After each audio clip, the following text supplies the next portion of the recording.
लगता है तुम्हारे अब्बू तुमसे बहुत खफा हैं। नहीं, ऐसा तो कुछ नहीं है। देखने में तो ऐसा ही लगता है। लगता है कि तुमने उन्हें बहुत तंग करके रखा हुआ था। नहीं, वो अब सख्त मिजाज है। इतनी सख्ती भी अच्छी नहीं होती। तुम्हारी अम्मी उनके साथ गुजारा कैसे कर लेती हैं?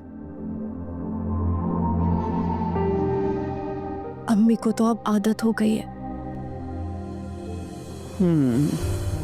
हैरत है।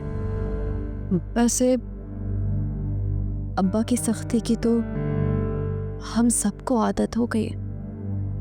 तुम्हें तो सख्ती की आदत होनी भी नहीं चाहिए। हसन सख्त मिजाज नहीं है।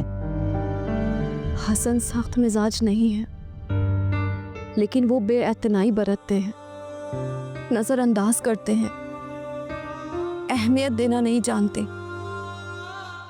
सब मर्द ऐसे ही होते हैं, शुरू शुरू में अकड़ दिखाते हैं, फिर सब ठीक हो जाता है। मुझे तो लगता है कि वो आखिरी दिन तक मुझे पसंद नहीं करेंगे। लेकिन तुम कोशिश भी कहाँ करती हो? ना उसकी पसंद का तैयार होती हो, ना उसकी पसंद का ड्रेस पहनती हो। आज भी देखो ना, क्या पहना हुआ तुमने।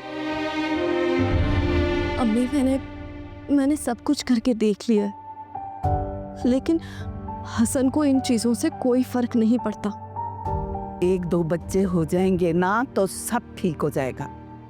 और ये हर वक्त हसन की बुराइयां मेरे आगे मत किया करो। अब वो तुम्हारा शौहर है और शौहर की बुराइयां नहीं किया करते।